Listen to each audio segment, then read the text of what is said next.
வணக்கம். Silver chat செய்திகள். இன்றைய முக்கிய செய்திகள். திமுக தலைவரும் தமிழக முதலமைச்சருமான மு.க. ஸ்டாலின் பிறந்தநாளை ஒட்டி உருளையன்பேட்டை தொகுதியில் பொதுக்குழு உறுப்பினர் கோபால் தலைமையில் பட்டாசுகள் வெடித்து இனிப்புகள் வழங்கி கொண்டாடப்பட்டது. திமுக தலைவரும் தமிழக முதலமைச்சருமான மு.க. ஸ்டாலின் பிறந்தநாளை முன்னிட்டு மாநில அமைப்பாளர் சட்டமன்ற எதிர்க்கட்சித் தலைவர் சிவா அறிவுறுத்தலின் பேரில் திமுக பொதுக்குழு உறுப்பினர் உருளையன்பேட்டை தொகுதி பொறுப்பாளர் கோபால் தலைமையில் அண்ணா சிலைக்கு மாலை அணிவித்து பொதுமக்களுக்கு இனிப்புகள் வழங்கி கொண்டாடினர். இதில் மாநில துணை அமைப்பாளர் தைரியநாதன், பொதுக்குழு உறுப்பினர் மாறன், இலக்கிய அணி அமைப்பாளர் சீனு மோகன்தாஸ், மாணவரணி அமைப்பாளர் மணிமாறன், மகளிர் அணி சந்திரகலா, நல்குணா உள்ளிட்ட கழகத்தினர் உணர்ந்தனர். மாசிமக தீர்த்தவாரியை ஒட்டி வைத்தியகுப்பம் கடற்கரையில் பந்தல் அமைக்கும் பணி தீவிரமாக நடைபெற்று வருகிறது. மாசிமகத்தை முன்னிட்டு ஆண்டுதோறும் புதுச்சேரி வைத்தியகுப்பம் கடற்கரையில் தீர்த்தவாரி நிகழ்ச்சி நடத்தப்படுவது வழக்கம். இந்த ஆண்டுக்கான தீர்த்தவாரி நிகழ்ச்சி நாளை நடக்கிறது. இதற்காக அரசு சார்பில் தேவையான முன்னெச்சரிக்கை நடவடிக்கைகள் மேற்கொள்ளப்பட்டு வருகின்றன. பொதுமக்கள் வெயிலில் அவதிப்படாமல் இருக்க பந்தல் அமைக்கும் பணி நடைபெற்று வருகிறது. கடலோர பகுதியில் பொதுமக்கள் இறங்கி செல்வதற்கு வசதியாக பாறைகள் சரி செய்யப்படுகிறது. தடுப்பு வேலிகள் அமைக்கும் பணி நடைபெற்று வருகிறது. இந்த தீர்த்தவாரி நிகழ்ச்சியில் மயிலம் முருகன், தீவனூர் பொய்யாமொழி விநாயகர், லட்சுமி நாராயண பெருமாள், செஞ்சி ரங்கநாதர், திண்டிவனம் நல்லேகோடா நகர் சீனிவாச பெருமாள், புதுவை மணக்குள விநாயகர், ராமகிருஷ்ணா நகர் ஹைகிரீவர், காசிப்பாளையம் சரபேஸ்வரர், பிரம்மதேசம் பிரம்மபுரீஸ்வரர், மேல்மலையனூர் அங்காள பரமேஸ்வரர் உள்ளிட்ட பல்வேறு கோவில்களில் இருந்து 100க்கும் மேற்பட்ட உற்சவமூர்த்திகள் கொண்டு வரப்பட்டு வழிபாடு நடத்தப்படும். மாசி மகத்தை ஒட்டி முன்னோர்களுக்கு திதி கொடுக்கும் நிகழ்ச்சியும் நடைபெறவுள்ளது. மேலும் மாசிமக தீர்த்தவாரியை முன்னிட்டு புதுச்சேரியில் அரசு மற்றும் தனியார் பள்ளிகளுக்கு விடுமுறை அளிக்கப்பட்டுள்ளது. திருநங்கைகளுக்கு பாலியல் தொல்லை அளித்த எய்ட்ஸ் கட்டுப்பாட்டு அதிகாரிகள் மீது நடவடிக்கை எடுக்க வலியுறுத்தி சுகாதாரத்துறை இயக்குநர் அலுவலகத்தை 100க்கும் மேற்பட்ட திருநங்கைகள் முற்றுகையிட்டு போராட்டத்தில் ஈடுபட்டதால் பரபரப்பு ஏற்பட்டது. புதுவை எய்ட்ஸ் கட்டுப்பாட்டு சங்க அலுவலகத்தை சகோதரன் சமூக நல மேம்பாட்டு நிறுவனத்தின் நிறுவனர் ஷீதல் தலைமையில் திருநங்கைகள் போராட்டம் நடத்தினர். சங்கத்தின் ஊழியர்கள் மீதான பாலியல் புகாரை திட்ட இயக்குநர் விசாரிக்கவில்லை, துறை ரீதியிலான நடவடிக்கை எடுக்கவில்லை. இதுகுறித்து கவர்னர், முதலமைச்சர், தேசிய கட்டுப்பாட்டு சங்கத்திடம் புகார் அளிக்கப்பட்டுள்ளது. பாலியல் தொல்லை அளித்த புதுவை எய்ட்ஸ் கட்டுப்பாட்டு சங்க நிர்வாகிகள் மீது நடவடிக்கை எடுக்க வேண்டும், பாதிக்கப்பட்ட திருநங்கைகளுக்கு நீதி வழங்க வேண்டும் என வலியுறுத்தி இந்த போராட்டம் நடைபெற்றது. போராட்டத்தின் இறுதியில் திட்ட இயக்குநரை சந்தித்து திருநங்கைகள் மனு அளித்தனர். புதுச்சேரி, காரைக்காலில் தனியார் பள்ளிகளில் +2 பொதுத் தேர்வு துவங்கிய நிலையில் 7332 மாணவ மாணவிகள் எழுதினர். புதுச்சேரி அரசு பள்ளிகள் CBSE பள்ளிகளாக மாற்றப்பட்ட நிலையில் கடந்த பிப்ரவரி 17ஆம் தேதி முதல் 10 மற்றும் 12ஆம் வகுப்பு மாணவர்களுக்கு CBSE பொதுத் தேர்வு துவங்கி நடைபெற்று வருகிறது. அதே சமயம் தமிழ்நாடு பாடத்திட்டத்தின் கீழ் புதுச்சேரி மற்றும் காரைக்காலில் இயங்கி வரும் அரசு நிதி உதவி பெறும் பள்ளிகள் மற்றும் தனியார் பள்ளிகளில் +2 பொதுத் தேர்வு இன்று துவங்கியது. புதுச்சேரி பகுதியில் 20 மேல்நிலை தேர்வு மையங்களும், காரைக்கால் பகுதியில் 5 மேல்நிலை தேர்வு மையங்களும் தேர்வு நடைபெற்றது. இப்பணியில் மைய முதன்மை கண்காணிப்பாளர்கள், துறை அலுவலர்கள், பறக்கும் படை அலுவலர்கள், நிலையான படை அலுவலர்கள், வழித்தட அலுவலர்கள் மற்றும் அறை கண்காணிப்பாளர்கள் ஈடுபட்டனர். புதுச்சேரி பகுதியில் +2 தேர்வினை 84 தனியார் பள்ளியை சேர்ந்த 6979 பள்ளி மாணவர்களும் 173 தனி தேர்வர்களும் தேர்வு எழுதினர். காரைக்கால் பகுதியில் +2 தேர்வினை 16 தனியார் பள்ளியை சேர்ந்த 606 பள்ளி மாணவர்களும் 112 தனி தேர்வர்களும் தேர்வு எழுதினர். முதல் நாளான இன்று மொழிப்பாடத் தேர்வு நடைபெற்றது. தமிழ், ஹிந்தி, பிரெஞ்சு, சமஸ்கிருதம் ஆகிய மொழி பாடங்களில் மாணவ மாணவிகள் தேர்வு எழுதினர். இன்று துவங்கிய +2 பொதுத் தேர்வானது இம்மாதம் 26ஆம் தேதி வரை நடைபெறுகிறது. இதைத் தொடர்ந்து 10ஆம் வகுப்பு பொதுத் தேர்வு மார்ச் 10ஆம் தேதி தொடங்கி ஏப்ரல் 6ஆம் தேதி வரை நடக்கிறது. மணவெளி சட்டமன்ற தொகுதி தவளக்குப்பம், இளவரசன் நகர் மற்றும் பூர்ணாங்குப்பம் பகுதிகளில் அரியாங்குப்பம் கொம்பியன் பஞ்சாயத்து மூலம் ₹30 லட்சம் திட்ட மதிப்பீட்டில் சாலை மற்றும் கழிவுநீர் வாய்க்கால் அமைக்கும் பணிகளை சட்டப்பேரவைத் தலைவர் ஏம்பலம் செல்வம் தொடங்கி வைத்தார். மணவெளி சட்டமன்ற தொகுதி தவளக்குப்பம், இளவரசன் நகர் பகுதியில் விடுபட்ட சாலைகளுக்கு ₹13.76 லட்சம் திட்ட மதிப்பீட்டில் கருங்கல் சாலை அமைக்கும் பணி, பூர்ணாங்குப்பம், மங்காளம்ம நகர் பகுதியில் உள்ள சாலைகளுக்கு ₹4.20 லட்சம் திட்ட மதிப்பீட்டில் கருங்கல் சாலை அமைக்கும் பணி மற்றும் பூர்ணாங்குப்பம் மங்காளம்மன் கோவில் அருகிலுள்ள முடியன் குளத்திற்கு ₹11.12 லட்சம் திட்ட மதிப்பீட்டில் வடிகால் வாய்க்கால் அமைக்கும் பணி ஆகிய பணிகளை தொகுதி சட்டமன்ற உறுப்பினரும் சட்டப்பேரவைத் தலைவருமான செல்வம் அந்தந்த பகுதியில் நடைபெற்ற பூமி பூஜையில் கலந்து கொண்டு பணிகளை தொடங்கி வைத்தார். இந்நிகழ்ச்சியில் அரியாங்குப்பம் கொம்புயின் பஞ்சாயத்து ஆணையர் விநாயகமூர்த்தி, உதவி பொறியாளர் நாகராஜன், இளநிலை பொறியாளர் சரஸ்வதி மற்றும் அந்தந்த பகுதி முக்கிய பிரமுகர்கள், ஊர் பொதுமக்கள் கலந்து கொண்டனர். காரைக்கால் மாவட்ட தமிழ்நாடு முஸ்லிம் முன்னேற்றக் கழகத்தின் சார்பில் முகைதீன் பள்ளிவாசல் முன்பு மெழுகுவர்த்தி ஏந்தி ஈரான் உச்சத் தலைவர் கொமேனிக்கு அஞ்சலி செலுத்துவதுடன் இஸ்ரேல் அமெரிக்காவை கண்டித்து ஆர்ப்பாட்டத்தில் ஈடுபட்டனர். புதுச்சேரி மாநிலம் காரைக்காலில் ரமலான் மாதம் தற்பொழுது நடைபெற்று வரும் நிலையில் இரவு 10 மணி அளவில் தொழுகை முடித்த இஸ்லாமியர்கள் தமிழ்நாடு முஸ்லிம் முன்னேற்றக் கழக மாவட்ட தலைவர் அப்துல் ரஹீம் தலைமையில் முகைதீன் பள்ளிவாசல் எதிரே இஸ்ரேல் அமெரிக்கா ஈரான் மீது நடத்திய போர் தாக்குதலை கண்டித்து மெழுகுவர்த்தி ஏந்தி கண்டன ஆர்ப்பாட்டத்தில் ஈடுபட்டனர். ஆர்ப்பாட்டத்தின் போது ஈரான் போரில் கொல்லப்பட்ட ஈரானின் உச்சத் தலைவர் கொமேனிக்கு மெழுகுவர்த்தி ஏந்தி அஞ்சலி செலுத்தியதுடன் போர் என்ற பெயரில் ஈரானின் உச்சத்தலைவர் கொமேனியின் குடும்பத்துடன் கொல்லப்பட்டதற்கு இஸ்ரேல் அமெரிக்காவை கண்டித்து கோஷங்களை எழுப்பினர். புதுச்சேரி முத்தல்பேட்டை பகுதியில் அமைந்துள்ள ஸ்ரீ லட்சுமி ஹைக்கிரவர் திருக்கோவிலில் +2 தேர்வு தொடங்குவதை முன்னிட்டு மாணவர்கள் பெற்றோர்களுடன் சிறப்பு அர்ச்சனை செய்தனர். தமிழ்நாடு மற்றும் புதுச்சேரி மாநிலங்களில் +2 அரசு தேர்வு இன்று தொடங்குகிறது. இதனை முன்னிட்டு மாணவர்களுக்கு ஞானத்தையும் கல்வியும் தரக்கூடிய ஸ்ரீ லட்சுமி ஹைக்கிரவர் பெருமாளுக்கு சிறப்பு லட்சார்ச்சனை நடைபெற்றது. இதில் ஏராளமான மாணவர்கள் தங்கள் பெற்றோர்களுடன் கலந்து கொண்டு பேனா, பென்சில் உள்ளிட்ட எழுத்துப் பொருட்களை வைத்து சிறப்பு லட்சார்ச்சனை செய்து பெருமாளை வழிபட்டு சென்றனர். பிரதமர் மோடி வருகையின் போது சிறப்பாக செயல்பட்ட காவல்துறைக்கு அமைச்சர் நமச்சிவாயம் பாராட்டு தெரிவித்து சான்றிதழ் வழங்கினார். புதுச்சேரி மாநில வளர்ச்சிக்காக பாரத பிரதமர் நேற்று வருகை தந்து மக்களுக்காக பல்வேறு நலத்திட்டங்களை தொடங்கி வைத்தும் பல திட்டங்களுக்கு அடிக்கல் நாட்டி சென்றார். மோடி வருகையை முன்னிட்டு புதுச்சேரி காவல்துறை மிக சிறப்பான பாதுகாப்பு ஏற்பாடுகளை மேற்கொண்டு பொதுமக்களுக்கு எவ்வித சிரமமும் இல்லாமல் மிக திறமையான முறையில் செயல்பட்டு பொதுமக்களின் பாராட்டை காவல்துறை பெற்றது. மிக நேர்த்தியாக செயல்பட்ட காவல்துறையை அரசு அதிகாரிகள் மிகவும் பாராட்டினர்.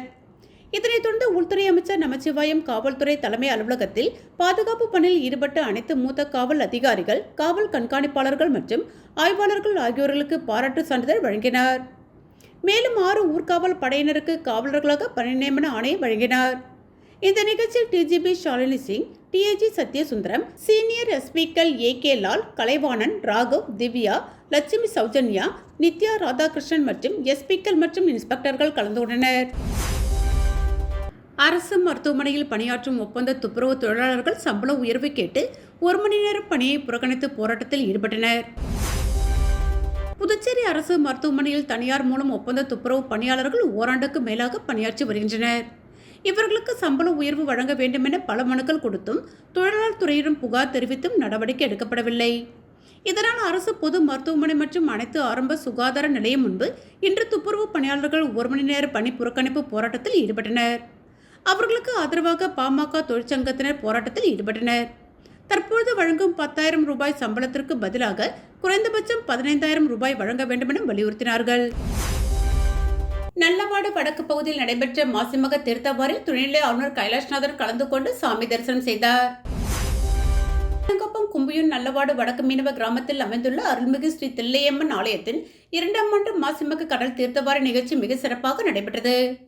முன்னதாக மங்கள இசையுடன் தொடங்கிய நிகழ்ச்சியில் அம்மனுக்கு அபிஷேக ஆராதனைகள் செய்து உற்சவ அம்மன் கடற்கரைக்கு எடுத்து செல்லப்பட்டு அம்மனுக்கு மஞ்சள், பல்வேறு வாசனை திரவியங்கள், பால், தயிர், சந்தனம், பன்னீர், இளநீர், பல வகை பழங்கள் இவைகளால் அபிஷேகம் செய்து மகா தீபாராதனை காண்பிக்கப்பட்டது. இதில் துணைநிலை ஆளுநர் கைலாஷ்நாதன் மற்றும் சட்டப்பேரவைத் தலைவர் எம்பலம் செல்வம் ஆகியோர் கலந்து கொண்டு சாமி தரிசனம் செய்தனர். அதனைத் தொடர்ந்து பாஜக மாநில செயலாளர் ராமு, NR காங்கிரஸ் பிரமுகர் தவளக்குப்பம் வேளாண் அறிவியல் கல்லூரி நிறுவனர் அக்ரி கணேஷ் ஆகியோர் கலந்து கொண்டு சாமி தரிசனம் செய்தனர். இந்த தீர்த்தவாரி நிகழ்ச்சியில் நூற்றுக்கணக்கான பக்தர்கள் கலந்து கொண்டு சாமி தரிசனம் செய்தனர். அரியாங்குப்பம் தொகுதியில் சுமார் 8 லட்சம் மதிப்பிலான வளர்ச்சிப் பணிகளை தொகுதி சட்டமன்ற உறுப்பினர் பாஸ்கர் தட்சிணாமூர்த்தி பூஜை செய்து தொடங்கி வைத்தார். அரியாங்குப்பம் கொம்பியூர் அரியாங்குப்பம் பகுதியில் உள்ள பிரம்மன் சிலையை ஒட்டியுள்ள சாலைக்கு சட்டமன்ற உறுப்பினர் தொகுதி மேம்பாட்டு நிதி 2025-2026 ஆண்டுக்கான 2ஆம் தவணையிலிருந்து அரியாங்குப்பம் கொம்பியூர் பஞ்சாயத்து மூலம் ரூபாய் 3,87,000 திட்ட மதிப்பில் சிமெண்ட் சாலை மற்றும் கழிவுநீர் வடிகால் வசதி அமைக்கும் பணி மற்றும் அரியாங்குப்பம் ஐயப்பன் கோவிலை ஒட்டியுள்ள ஸ்ரீ ராமஜெயம் நகருக்கு ரூபாய் 4,76,000 திட்ட மதிப்பில் சிமெண்ட் சாலை அமைக்கும் பணி ஆகியவற்றை தொடங்குவதற்கான பூமி பூஜை நடைபெற்றது. அரியாங்குப்பம் சட்டமன்ற உறுப்பினர் பாஸ்கர் தட்சிணாமூர்த்தி கலந்து கொண்டு பூமி பூஜை செய்து தொடங்கி வைத்தார். மேலும் இந்த நிகழ்ச்சியில் அரியங்குப்பம் கொம்பியன் பஞ்சாயத்து ஆணையர் விநாயகமூர்த்தி, உதவி பொறியாளர் நாகராஜன், இளநிலை பொறியாளர் சுரேஷ் மற்றும் அப்பகுதி என்ஆர் காங்கிரஸ் மற்றும் கூட்டணி கட்சியினர் பொதுமக்கள் பலர் கலந்து கொண்டனர். உழவர்கரை தமிழக வெற்றிக் கழகம் சார்பில் மகளிர் நிர்வாகிகளுக்கான ஆலோசனைக் கூட்டம் வழக்கறிஞர் சசிபாலன் தலைமையில் நடைபெற்றது. புதுச்சேரி மாநிலம் உழவர்கரை தொகுதி தமிழக வெற்றிக் கழகம் சார்பாக வழக்கறிஞர் சசிபாலன் மற்றும் தொகுதி தலைமை நிர்வாகி ராஜசேகர் ஏற்பாட்டில் ரெட்டியார்பாளையம் சுதா நகர் பகுதியில் உழவர்கரை தொகுதி மகளிர் நிர்வாகிகளுக்கான ஆலோசனைக் கூட்டம் நடைபெற்றது. இக்கூட்டத்தில் கழகத்தின் வளர்ச்சி குறித்தும் தொகுதியின் வளர்ச்சி குறித்தும் மற்றும் தேர்தல் செயல்பாடுகள் குறித்தும் ஆலோசனை செய்யப்பட்டு அனைவருக்கும் உணவு வழங்கப்பட்டது. இக்கூட்டத்தில் கழக சமூக ஊடக பிரிவு இணை ஒருங்கிணைப்பாளர் நிரேஷ்குமார் மற்றும் புதுச்சேரி மாநில நிர்வாகி புதியவன், தொகுதி அணி நிர்வாகி அசோக் மற்றும் ரம்யா ராமச்சந்திரன் ஆகியோர்கள் முன்னிலை வகித்தனர். மேலும் இக்கூட்டத்தில் தொகுதி நிர்வாகிகள் விஜயலட்சுமி, மார்க்ரெட், சாந்தி, ஜெனோவியா, வரலட்சுமி மற்றும் கழக நிர்வாகிகள், கிளை நிர்வாகிகள், தோழர்கள், தொண்டர்கள் என திரளானோர் கலந்து கொண்டு சிறப்பித்தனர். புதுச்சேரி மாநில அந்தஸ்திற்காக என்ஆர் காங்கிரஸ் தேர்தலை புறக்கணித்தார். அவர்களுடன் சேர்ந்து காங்கிரஸ் கட்சியும் தேர்தலை புறக்கணிக்கும். ஆனால் முதலமைச்சர் செய்ய மாட்டார். அப்படி முதலமைச்சர் தேர்தலை புறக்கணிக்க தயார் என்றால் நாங்கள் காங்கிரஸ் அவர்களுடன் நிற்போம் என வைத்திலிங்கம் எம்பி தெரிவித்துள்ளார். புதுச்சேரி பாராளுமன்ற உறுப்பினரும் மாநில காங்கிரஸ் தலைவருமான வைத்திலிங்கம் செய்தியாளர்களை சந்தித்தார். அப்போது புதுச்சேரியில் பிரதமர் மோடி நேற்று பேசும்பொழுது டெல்லியில் தனிப்பட்ட குடும்பத்தின் ஏடிஎம்மாக புதுச்சேரியை காங்கிரஸ் நடத்தியதாக குற்றம் சாட்டினார்.